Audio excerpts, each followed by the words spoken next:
After all that talk about materials, I think it's time to start drawing. We're going to use our pencils more like paintbrushes as we explore mark-making techniques that will yield different visual effects. I'll teach you how to make strokes effectively, and we'll practice applying different pressure to our marks. This will give us control over the pencils, help us make fewer mistakes, and allow us to fix them easily when inevitably they do happen. These are not crayons or graphite pencils. We hold them a little bit differently. Let me show you how I hold a colored pencil. If I were picking up this pencil to write, I might hold it right down by the wood. But for drawing with colored pencil, I'm going to move back at least halfway on the pencil, so I have a lot more flexibility and movement. My right hand will always stay flat on the table.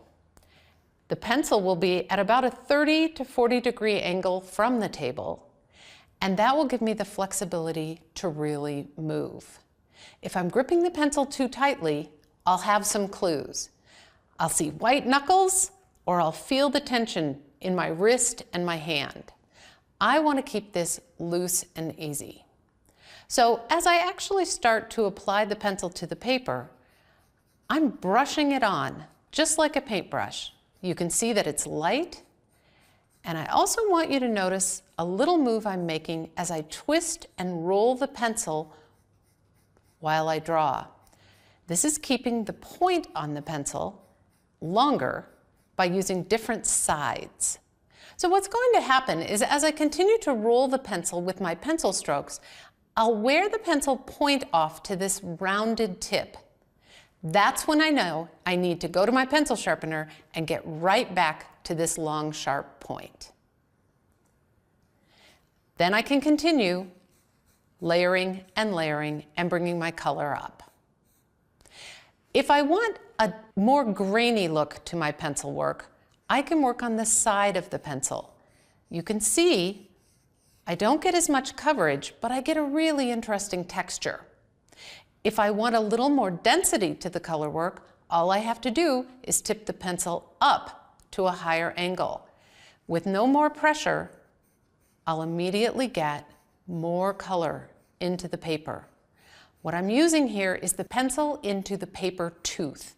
I'm letting the pencil work its way between those little ridges in the paper texture. Pretty easy, don't you think? Now, there are different kinds of pencil strokes that I can use to make different looks. Let me give you a look at that. I've included this page in your materials, so have this handy and you can do this right along with me. In order to fill a big area, I want to have some pencil strokes in my repertoire that will let me cover a lot of area fast. I'm going to show you two. One is a real brush stroke, and with a super sharp pencil and a very light touch, I am just making lines next to one another. Now here's a hint. This works better the faster you go. So if I brush fast, I get a nice smooth coverage and I can go all day. I'm only pulling the pencil toward me. It's much easier to pull the pencil than to push it. And I'm not scribbling back and forth. That creates weight at both ends. And if I'm drawing something longer than this, maybe 1 inch length, when I go in with the next layer, I'm going to get extra weight where those join.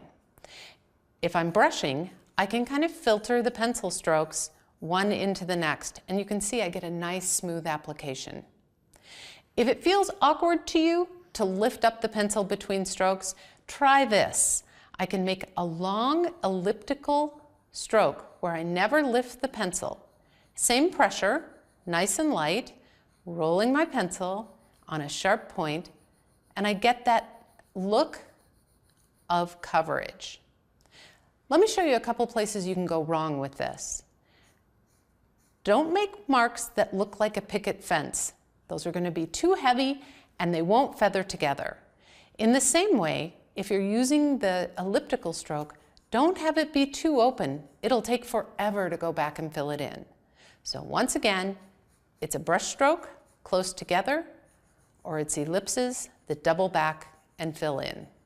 Now you may want to cover a smaller area with a really smooth pencil stroke. Let me show you what it looks like when I do it large. This is what I would call a smooth scumble. A scumble just means a non-directional rotating. That looks a little loose, but when I really hone in and work really tiny and light, I can fill a large area with a very, very smooth covering and no lines in between. This is super slow. So it's always nice to start with one of these smooth fills and maybe use this as a layer over it to smooth it out. Here are the things to be careful of. Uneven pressure will make this look a little more like a Brillo pad. That's not what we're after. And it's very easy to fall into a pattern with this. We don't want it to look like the Olympic symbol or like handwriting. So it's a small, even, circular application. It's pretty meditative. You might get hooked. There's another kind of texture that we often want to show, which is a rough texture. And a rough scumble is kind of similar to a smooth scumble, but we're actually going to vary the pressure and leave some little white spaces. When I work it a little larger, you'll see it looks kind of like a scribble. Maybe not very appealing. But when I hone in on that and work small, you'll see the texture of bark appear. As you practice, just look at my samples in the left-hand column and try to copy those. If you need a lighter application, lighten your touch. If you need a little bit darker, you can just work a little heavier. Be careful not to work too open or too big, or we might end up with an abstract drawing instead of just a texture. There's one more pencil stroke that's very handy. This is called an eyelash stroke. Eyelashes are thick at the base, thin at the ends. So this is much less a pencil stroke than just a flick of the wrist. I plant the pencil with a little bit of pressure and then lift as I move forward. It's easy to keep a line, and when I do these quite close together, I end up with a nice little value scale from darker to lighter without even trying. I use this pencil stroke to make certain kinds of shading. I love it for making thorns on a rose or hairs on an animal or a plant. Be careful that you're not doing firm little lines. These don't have nearly the effect of that nice flick of the wrist. With a little practice, you'll be a pro. These 4 pencil strokes will get you just about everything that you want to do with colored pencil.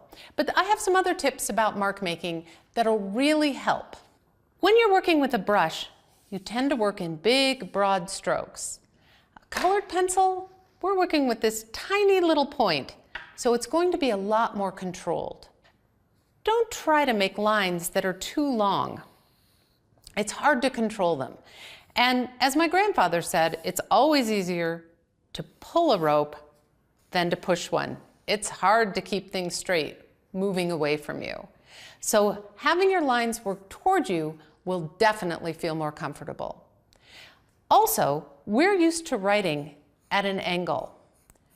Use that when you're working with your colored pencils, instead of trying to work against your comfort zone.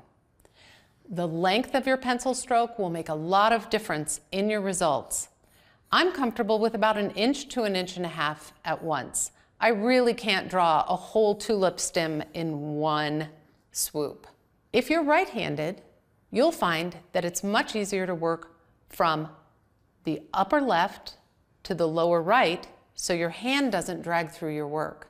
And if you're left-handed, just the opposite, upper right to lower left. With these mark-making tips and those 4 pencil strokes, we are set for success. There's one more factor that will make a big difference in how the pencil goes onto the paper, and that's pressure. Another important thing you need to be able to control is the amount of pressure you apply to the pencil point, because it will affect the amount of pigment you lay down on the paper. I've included this pressure scale in your materials, so work along with me on this. From 0 to 5, with different levels of pressure, let's get to know what we can actually do with this pencil, with one pencil. From 0 to 5, we start with the lightest possible pressure. It's a whisper. The color is barely there. I can see it on my paper, but you may not see it very well. A 1 pressure is just the weight of the pencil. I'm not pressing down with my thumb at all, but I get a little bit more pigment. 2 is a light pressure. I'll just let my thumb rest on the pencil. A 2.5, this is kind of the pressure you would use if you were writing your name fluidly, maybe signing a check. So you can just write your name. You'll see you'll get a little more pencil than you did from the 2. If you're a person who fills out a 3-part form and carves your name into the oak desk below it, you have a very heavy hand. If you can't even see anything on the 3rd part of the 3-part form, you write very lightly. And as you work with pressures, you can adjust for that. A 3 pressure is what you think of with colored pencil. I'm actually trying to get a little bit of pigment down, so I'm pressing a little. A 4 pressure is a very firm pressure, and 5, this is as hard as I can press without breaking the point of my pencil. If you look back, you'll see that we have a value scale from very light to very dark just by varying the degree of pressure. We'll always start in this area between 0 and 3. For color layering, we'll get the best effects if we layer the pencils, and at these higher pressures, the pencils will just sit one on top of the other. So we'll save that for special effects. You'll see later. These light pressures are easy to repair, and also laying down colored pencil is like cutting hair. It's easier to do more, but really hard to take it back if you do too much. So as we go along, I'll show you when to use those various pressures, and if I refer to a 1 pressure, you'll know it's just the weight of the pencil. Okay, you have a good idea of the different levels of pressure and how they feel. Let's see how we can use these different pressures to accomplish different effects in our drawings.